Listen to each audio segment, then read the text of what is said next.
Today on Impulse, we're going to be giving our impressions of the Xbox Series X and all of its vapor chamber glory. Justin and myself have had both our systems since launch, or around launch in my taste, thanks to Amazon shipping being like a week late, and after having spent a solid chunk of time, you longer than me, with the system and some of the games available, we have our opinions sorted. But first up, let's discuss our overall thoughts on the aesthetics and our controller impressions. Aesthetically, I think the console looks fine. It's a box named X. Yeah, I like it. Standing up, right? Laying on its side. I know you in particular have a bit of an issue with the non-rotating Xbox logo. And I agree. I think it's a little silly. It looks so bad. I like that it's a nondescript black box that fits in with all the other nondescript black boxes underneath my television. Yeah. It's not eye-catching.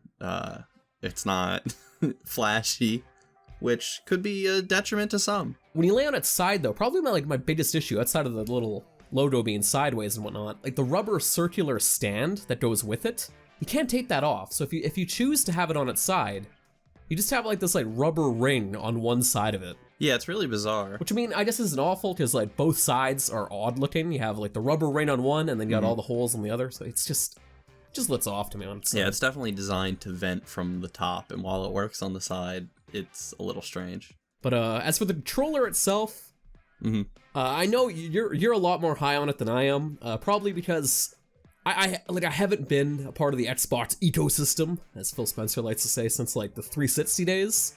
So all of my like Xbox experiences in terms of controllers were with the Duke or the 360 pad. And I liked the 360 pad, but after having gone like a whole generation of using the DualShock 4 and the Switch Pro controller and all that stuff, going back to an Xbox controller feels a bit weird. I'm constantly pressing what I think is X, and then it's not X. Right, it's reversed. And I don't know, the buttons are a little clicky. I wrote this down as a note. It's a very rote note. It's it's not a big issue, but it's clicky. Well, yeah, it's a preference thing, because I actually really like that the buttons are super clicky, especially with the D-pad. The D-pad on this thing is now a dish, and it's super clicky, and I really like that for fighting games in particular. I found the feedback really nice. Otherwise, the controller is the same for the most part as the Xbox One controller. I mean, I like the button feel and the sticks on this controller. I like how much travel it has, which is slightly more than the DualShock 4 or the DualSense. Other than that, like, they didn't add anything crazy like the DualSense. Hopefully people will actually use the haptic feedback in the triggers this time around. Basically nobody used that last gen, but we'll see.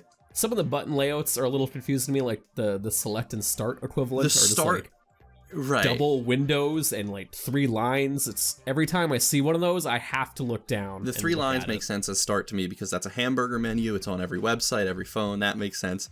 But I always forget about double boxes or whatever we're calling that, 2 screens. There's a share button on this controller, actually, a new thing. Yeah. It does what you think. It works. I took screenshots. Hey, you know, they're in 4K. You can also use your previous Xbox One controllers. So I already had a ton of controllers for this thing, and my fight stick worked perfectly, and I've actually been using the Xbox Elite controller too, more than I've been using the Series X controller. So that's nice. I mean, you know, you can grab those for cheap and all your peripherals will work. Old things work with this system very well. Yes. But on the topic of new things though, the Xbox Series X is a new piece of hardware with pretty much no first-party games at launch, which I can't think of a console like that in forever that has had a launch lineup like that. That is no, it's really wild. Strange, and it doesn't even have to be. It dwindled down too. Right. They had all Halo these announcements up until launch, and then all of it fizzled out, and then it was just Halo Infinite, and then Halo Infinite got delayed. I have a couple friends that are really big Xbox people. They've had Xbox since, you know, the 360, and they were big Xbox One people, even over PS4, because of Halo, who did not buy this console on launch because it does not have Halo. Yeah. No first-party games at launch stings. Like, not having Halo Infinite at launch right. really is making it a dry as hell launch unless you have bought some of those third-party games for the system. even just first-party Microsoft games that would be playable on both consoles, like Spider-Man is on PlayStation or Sackboy as well. Like, that would have done a lot to boost this, but as of right now, I mean, you're just playing third parties. You were probably playing a Ubisoft title. No, that's all I was playing. I decided to, yeah, I decided to pick up Watch Dogs Legion as like my first Xbox Series X game, and I lost like 6 hours of progress because that game is a train wreck. But that's a whole other conversation. Yeah. Outside of, you know, kind of the lack of first-party titles, the Xbox Series X feels like the equivalent of upgrading your computer and going back and just seeing what works and also what looks better. And there is some really good satisfying moments in doing that. Older games, especially when they've been X and S and S series enhanced, are great. Stuff like Gears 5 having, you know, multiplayer at 120 frames per second, if you have the support for that, is wild. And Forza Horizon 4, a game from 2018, is probably like the best looking Xbox Series X game, which blows my mind. Right, like a lot of these old games getting these upgrades is the reason I bought this thing, which is, you know, I guess kind of a strange reason for a lot of people, but I had an original Xbox, a 360, and my One X all hooked up, and now I only have a Series X hooked up, and it's pretty nice. You know, most of the games I want to play, not every game, but most, are just pop in and they work, and it works really well. Stuff like Red Dead Redemption running in 4K, like on the Xbox One X, is fantastic. GTA 4 now runs at a solid 60, which is nice, but it's still 720p.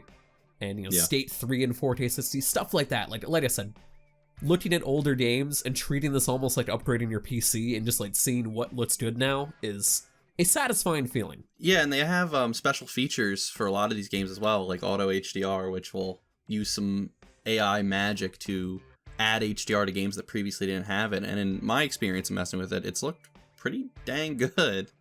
No, yeah, like the skybots, for example, in Red Dead Redemption, when you're riding out to Fort Mercer at the start of Red Dead Redemption, it looks great. Like, that auto HDR does some wonders for that game specifically. It's worth mentioning it can be turned off as well if you don't like the effect. Yeah, but outside of like the, you know, the backwards compatibility stuff and going back and seeing what looks better, I think right now, like the reason to own a Series X or S, especially if you're new to Xbox, is Game Pass. Game Pass is seeming like Microsoft's big strategy here. Outside of the studios that have been gobbling up, Game Pass is like the reason right now to own one of these systems. Just for like what, like $15 a month, something like that? For Ultimate, $15 a month for Game Pass Ultimate, which gives you Xbox Live, Game Pass on the Xbox, and Game Pass on PC. I believe it's only $10 a month if you just want the Xbox Game Pass and you don't want PC or anything. For that price, and then just having access to a whole library of Xbox games like Panzer Dragoon Orta, which also looks great in 4K 60. Yeah. To 360 games, to Xbox One games, and then even Series X and S enhanced games. Stuff like, you know, Xbox early preview stuff like Grounded running in 4K, as far as I can tell, 60 is great. No, and on top of that, I mean, like, most of these games on here are high quality. It's not just like you have a ton of games, but most of them are not very good. Like, these are all really, really high quality games. And I mean, EA Play was just added, so you got a new Star Wars games added through that, and Battlefield, and, you know, real high quality stuff. Yeah, it's not like the PlayStation Plus experience where one month you could be getting some notable AAA game, and then the next month you could be getting some indie games you've never heard of. You have just a whole library to choose from here. And obviously, you know, PlayStation has PlayStation Now, and they're building up to something, maybe to try and compete, but right now it's nowhere near the value that is Game Pass. So on that note, let's go ahead into the road ahead and our predictions. Like I said, Game Pass, I think, is going to be their strategy. I think they are going to base everything kind of around it. I think they are trying to build up this idea of the Netflix of video games. I think that's an idea they are chasing after. And I think after buying up all these studios that they've been buying these past few years, I think, you know, maybe they should have had something to go at launch here, but obviously, you know, plans changed. But long term, like the long-term outlook of Xbox is pretty damn good, especially after that Bethesda deal. Yeah, I mean, there's all these companies, Google specifically, trying to get into streaming, and it seems like Microsoft is already beating them at it with xCloud.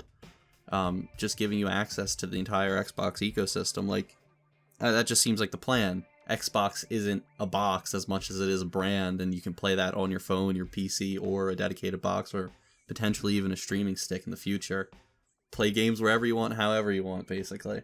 Yeah. And on the note of that Bethesda deal,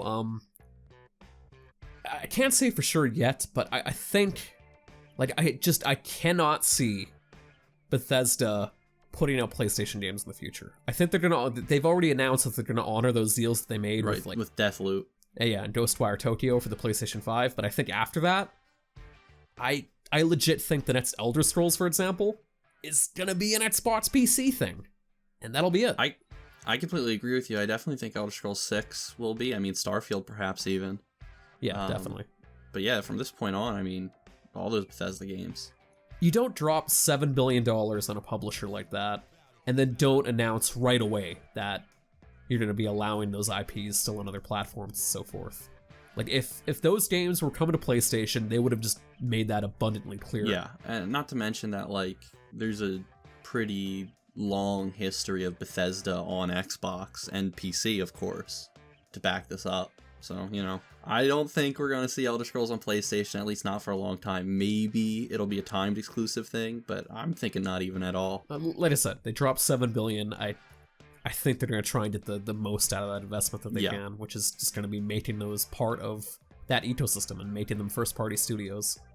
And just on that note of studios, the amount of studios that they have gathered over these past few years, I think, this is another prediction of mine, I think long-term will give them a huge amount of first-party offerings. I think they're going to try and chase after that same PlayStation strategy long-term. Definitely not right away, but probably in the next 3 or 4 years, they're going to be pumping out these big first-party titles that'll probably be, you know, only on Xbox and yada yada yada, and on Game Pass. I think they're going to absolutely try and push Game Pass even more with that stuff. And I think the only way PlayStation could even try and match that is if they try and match that, which I don't know if they will, because right. Microsoft have the money to throw around for something like that. I don't know if Sony does. Yeah, I mean, they're playing different ball games here with the amount of money they can throw around. Sony's got PlayStation Now and PlayStation Plus collection, but the fact that they're two separate things and they don't seem sort of merged together kind of indicates that that's not their game plan moving forward. But until then, I implore folks who already have an Xbox One X or a One S to check out the Series X and S, I'd say in the long term. You implore me. You always were one for fancy words.